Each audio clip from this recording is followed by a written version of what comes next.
up, y'all? This is your boy DMV Ken the Neo Simmer. We are back with another episode of our morning walk therapy, run therapy. What's up? How y'all doing, man, out here? It is Saturday morning. It is a beautiful day out here. It is kind of hot, though, but it is a beautiful day out here. I am out on my walk. I saw a black rat snake this morning as soon as I stepped out, and I wouldn't have saw him because I was walking on my left side, and on my right side I saw a squirrel like pinned down in the cat attack position. So I was like, what is this squirrel doing? So I happened to look over, and there's a black rat snake just laying on the like right beside the curb, and I almost walked right up on him. If it wasn't for that squirrel, I would have walked right up on him. And so I was like, so y'all see me looking down and looking around. This is me keeping my head on the swivel so I don't step on no snake. It is hot, so they are coming out trying to find water and trying to find some shade to cool down. They also it's mating season, I believe, so they probably looking for a good place to lay some eggs or whatnot, hunt for some food. So got to keep my head on the swivel, make sure that I don't run into anything, step on anything. All right, so this morning's therapeutic talk, I want to touch a little bit. I want to actually talk about the Will Smith, Jada Pinkett-Smith, and August Alsina thing that's been taking the internet by storm late this week, I guess. And so I had an opportunity. I wanted to go back and look at all of the things that have been said. So I did go and watch the August Alsina interview, and I did go and watch the Red Table Talk with Jada and Will. And I wanted to touch on some of the things that Will said, which I thought was interesting because the dynamic of infidelity when it comes to a marriage, the perception that men and women have is so different, it's so far apart. And I know it's like sometimes you're like, well, Will, you stepped out on her. Why are you so upset that she stepped out on you? And it's really not about that she did that. And before I get into this, I want to let y'all know I'm not defending Will. I'm actually against Will on this whole situation. And I'm against what Jada did. I'm actually, I believe that August is probably the victim in this whole situation. But I want to set the stage for what I'm going to get into. So Will said some interesting things. You know, he was saying that he thought that he would never talk to Jada again. He was through with her, and that he's going to get her back and all these other things like that. And jokingly, he was trying to make it seem, but I think that he's still very upset, very hurt by this relationship that Jada and August had. Jada also said some very, very interesting things. And she said that, you know, she was going through a rough place. And I believe that they were probably going through a rough place in their marriage. That's some of the things that they hinted to. And that she just wanted to feel good. And she didn't want to fully acknowledge it was a relationship.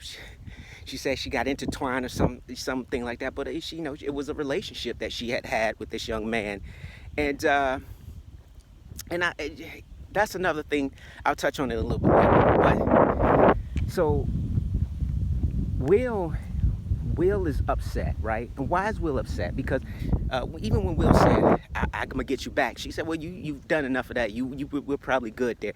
So that just lets me know, without her fully saying it, that yeah, Will stepped out.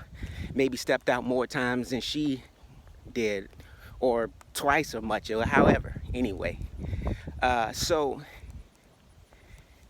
Will is still very upset about this, and he feels like he has to get some get back. Why? Because it's not about the act. And this, I'm going to just bring y'all into Will's thinking and how kind of men we think in general. It's not the fact, and it is a fact that she did it, I ain't going to lie. But they do have, I guess, a partnership and maybe hinted toward an open marriage. So it's not the fact that she did it. It's the fact that it's who she did it with. Let me get that word right. So it's not the fact that she did it. I think that Will is upset for who she did it with. Why is he upset that she had a relationship with August? So they brought August into their family at a very vulnerable stage in his life. Right? He was declining health-wise, very, very close to his deathbed. And we're glad to see him recovering and things like that. But August was real messed up health-wise. And they brought August in to nurse him, to help give him support, bring him, you know, mental and physical and spiritual health, right? He was very at a vulnerable place. I believe that Will saw August as a son, or like a son. And when Will saw August like a son, he mentored him. He brought him up under his wing. He spent time with him. I believe that they got very, very close. And also with him and Jada getting very, and I think he opened up his home. He opened up his life. He gave him access, because August said he sat down with Will, and Will gave him permission to have that type of relationship, but without, any sexual nature. And that's what it turned into. And I believe that Will felt that Jada betrayed him because she chose August in particular, knowing what August meant to him. And I think that's why he's upset, and that's why he felt that he was through with her, because of how he perceived August as a son to him, and Jada betrayed him in that manner. But the thing is that when you step out, or you give, you set that stage to have an open marriage, and you step out on your wife, you can't then turn around and set the rules and the boundaries on what she can do. I mean, am I wrong about that? So it felt like he chose to set the rules and the boundaries on what she can do, when there's no rules and boundaries on what he could do. Or maybe there is some rules and boundaries. Maybe it's no friends. Maybe they did set some rules and boundaries, where it's no friends, no friends, no close associates, no business partners, no friends of the children. Maybe they did set some boundaries, no family members or something like that. So, but again, once you step out, and if you stepped out multiple times, how can you now set restrictions on what she does? But I feel like, anyway, Will felt that he was betrayed. And so August, who was in a very vulnerable spot, because Jada said something very interesting. I just wanted to feel good. That's kind of what she said. And I think August felt differently, right? August was, at a vulnerable spot, and he fell deeply in love with her. And and maybe it was at a place to where, because Jada's older, she's more mature, she's more seasoned, wiser than he is. So maybe once she got what she needed from him, she was like, okay, I could cut this loose and go back to my husband once we repair things. And sometimes you take for granted, and then not even acknowledging that it was actually a relationship like that, and Will had to draw it out of her. Imagine how that had to hurt that young man, because he gave his all to her, and he was very vulnerable, so he was easily taken. And he could, again, he was still not a kid, but still very young, very impressionable at that age, because he's 26 now, I believe. And so if that happened 4 years ago, he would be, 22?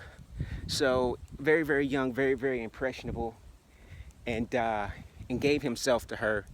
And I believe that he thought it was more than what she was intending it to be.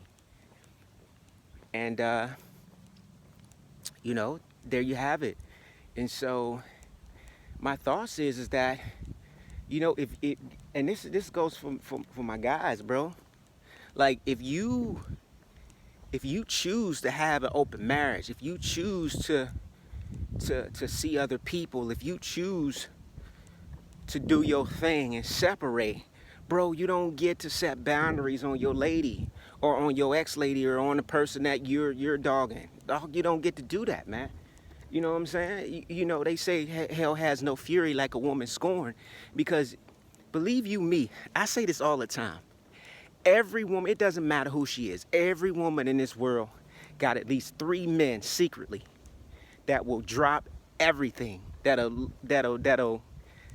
drop everything in order to be with him. Meaning that they will risk and jeopardize their entire livelihood, their life. And a lot of guys say, nah. It may not be you, but I'm talking about every woman has at least 3 guys secretly, whether they friends with you on social media or whatever, that is infatuated with you, that believe that you are the coup de grace of all women in this world, and that would do anything in their life to be with you. Every woman. So believe you me, she's gonna have options when you bounce, right? She's gonna have options, and she's not gonna sleep like us. We'll sleep with anything, right? Because we are men. It's in our DNA to mate. It's in our DNA with every male creature, every male species. It's in our DNA to mate. So we have to suppress that urge. We suppress that urge. And so, and we suppress that urge because we don't want to hurt the women that we love. That's why I always tell men, don't ever think that you're strong enough to go into a situation where intimacy is on the table and you think that you're strong enough to just go, nah, bro. Mating is in your nature, it's in your DNA. Bro, you likely to fall. It doesn't matter who you are. That's why you don't put yourself in a position to do so. You don't put yourself in a position. That's how you fight against stepping out on your spouse. That's how you step. You don't put yourself in a position to where you can be seduced, because mating is in your nature. It's in your DNA. You're liable to fall if you continue to put yourself in bad positions. It's happens to the best, happens to the most loyal, happens to no matter spiritual you are, no matter how. If you put yourself in a bad situation on continuously, your natural nature is going to show. Point blank, period. So women who have more control, they can they're not just gonna go and sleep with anything, man. They're gonna upgrade. Like, we'll settle for anything. They're gonna always upgrade, and it's always gonna be somebody that has an emotional, for the most part, somebody emotional attachment, or somebody that's more powerful, that's more alpha, that's more stronger, that's more successful. It's always gonna be somebody that's gonna make you feel inferior in some way. So, and not always, but I guess majority of the time. I don't know. I'm just me talking. So again, man, you can't set boundaries, bro. You either gotta do the right thing, or you gotta take what comes with the territory, my man Will.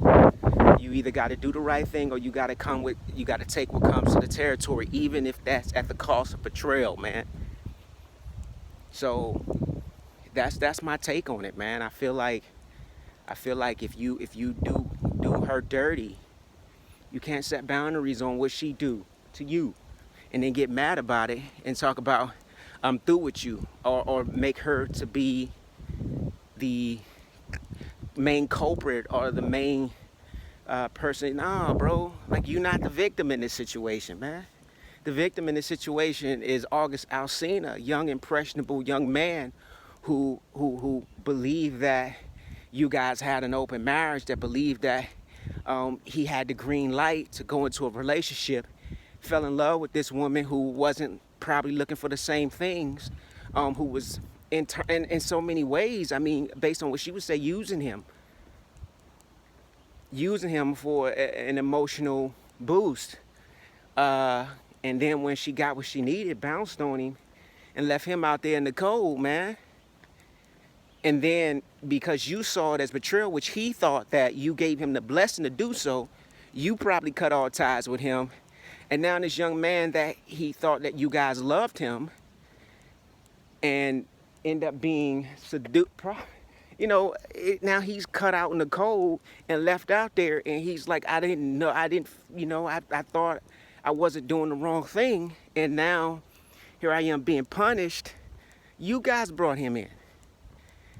Jada offered herself to him, because you older, you're more mature, you're more, you're wiser. You were responsible. Like, that man wouldn't have pushed himself up on you.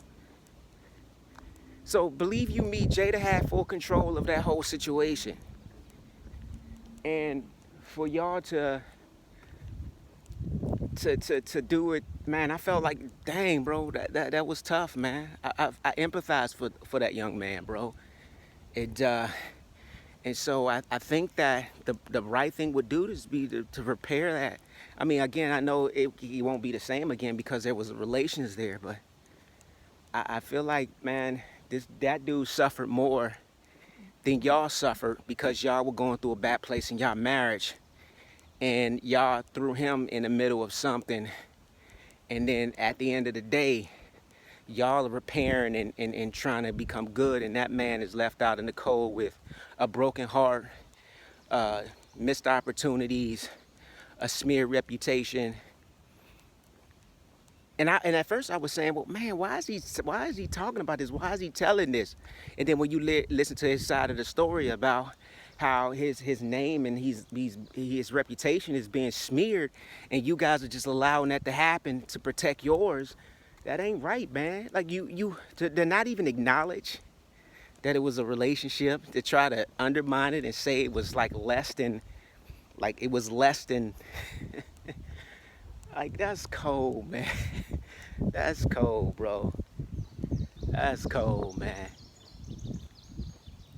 I feel bad for him, bro. I feel bad for him, man. Oh, bro. Fellas, listen, don't do that, man. Don't set rules and boundaries. I'm gonna actually turn around. I'm gonna turn around. I've been walking. So I'm in this kind of wooded area, and I'm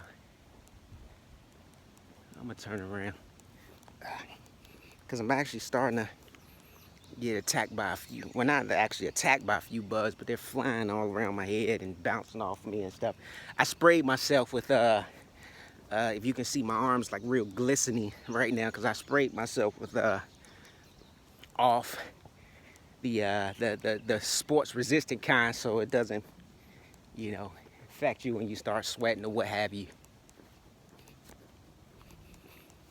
I got my hood on too, so I actually want to sweat a little bit during my walks. Man, we got that long one tomorrow, but we get up early, so we should avoid a lot of the heat, hopefully.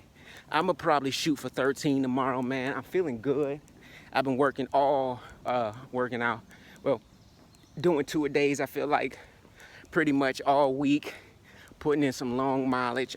I want to try to get 200 miles in this month. I'm looking at the clock. Next week is gonna be a grind, bro, because I should have by tomorrow a little over 70, I guess, miles already for the month. And so I know by the 15th I gotta be at 100. Then that'll give me 15 days to get the last 100 to cap at 200 miles for this month. I believe that it's achievable, attainable, and I'm definitely gonna give it a shot. I'm accomplish it though. I am gonna accomplish it, and I'm gonna try to take y'all on the journey with me. So y'all see my walk miles. I don't really record my run miles because I'm running, sweating, bouncing, all that crazy stuff. But tomorrow y'all should be able to see it because I'm gonna put my GoPro on and let y'all see the run. It's a beautiful day, man. Mind, body, spirit, bro. Relationships is a hard thing, man.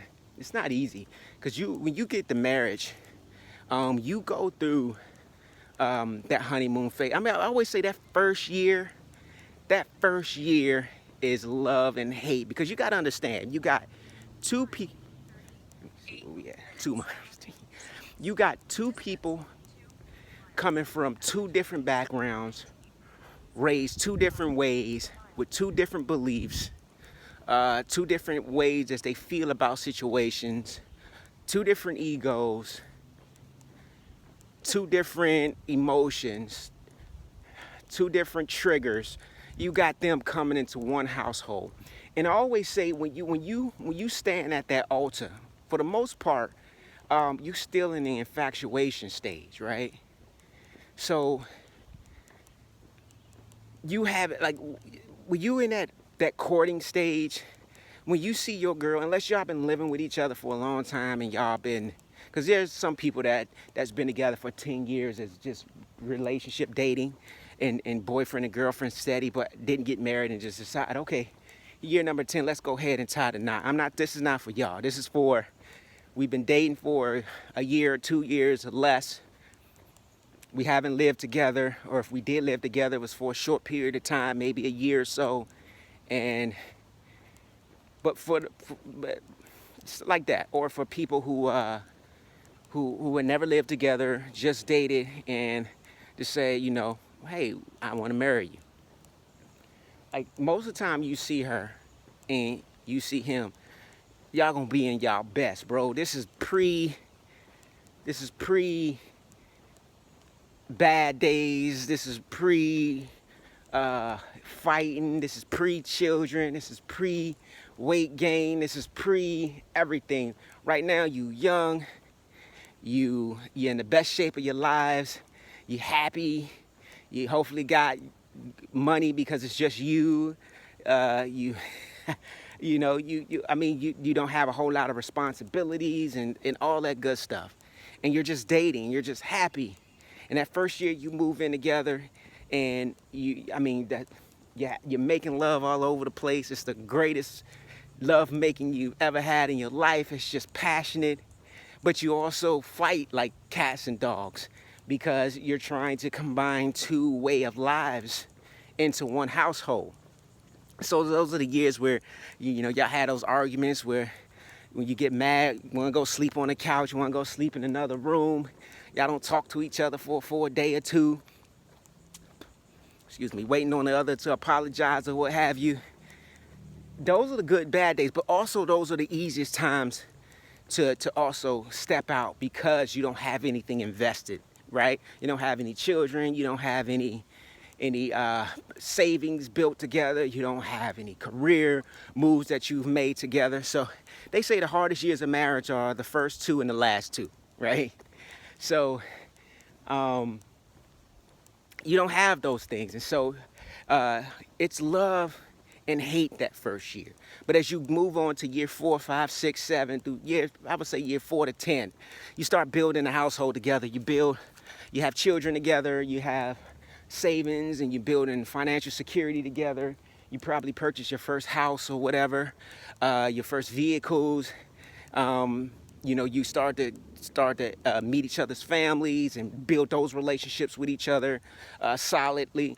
And so now marriage becomes more of a partnership around that time.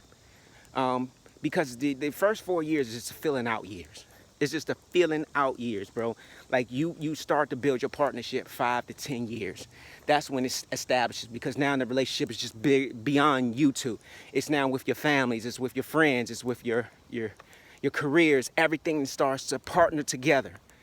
And so, but also those are the years where you start to get complacent with each other. You know what I'm saying? Once you get to 10 to 12, you start to get complacent with each other. That means that you don't doll up for each other as much as you did 1 through 4. You know what I'm saying? You start doing separate things from each other, where I got the guys trip, you got the girls trip, or I have my friends, you have your friends. You know what I'm saying? Like it starts to separate a little bit, because again, you eventually get tired of each other. You know what I'm saying? You need a break from each other, and that's just marriage, man. You need a break from each other. And so but you also have to understand that you have to value the things that you've built together.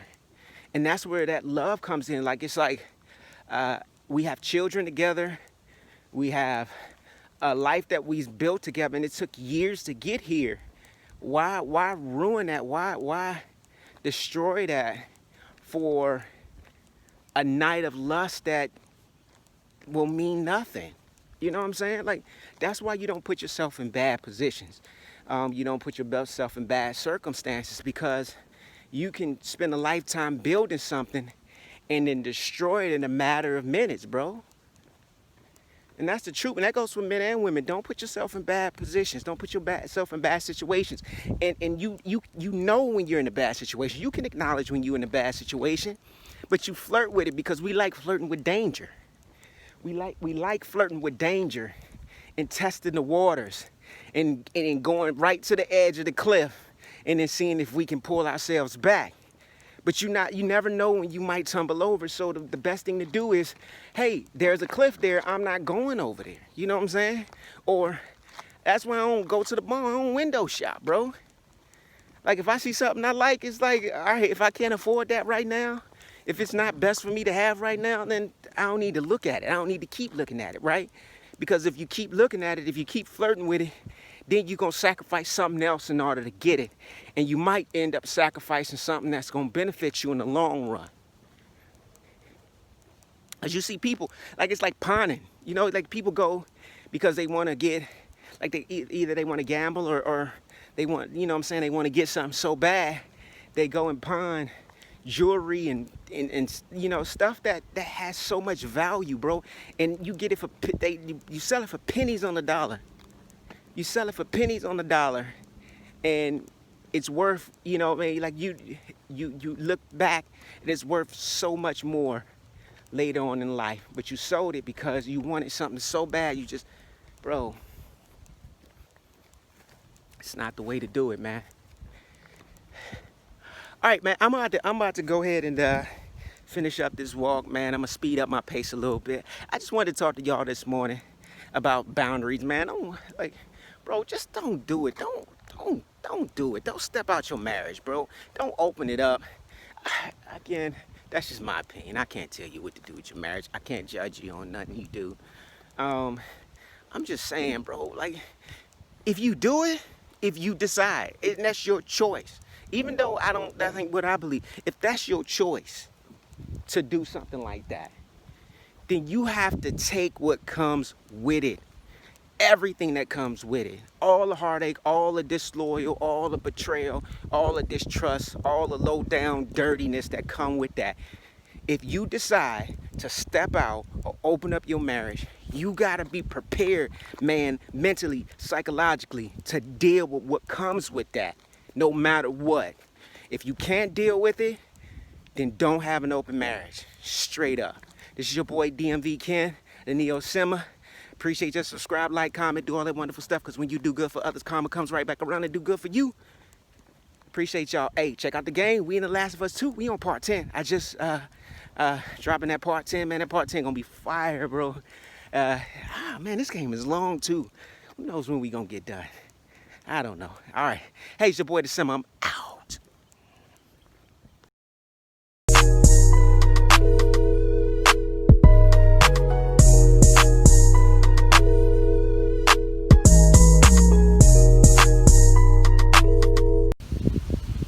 Yo, what is that?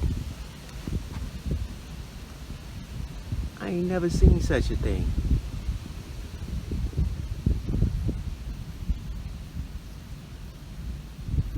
What in the world is that? Bro, look at that. Y'all seen that before?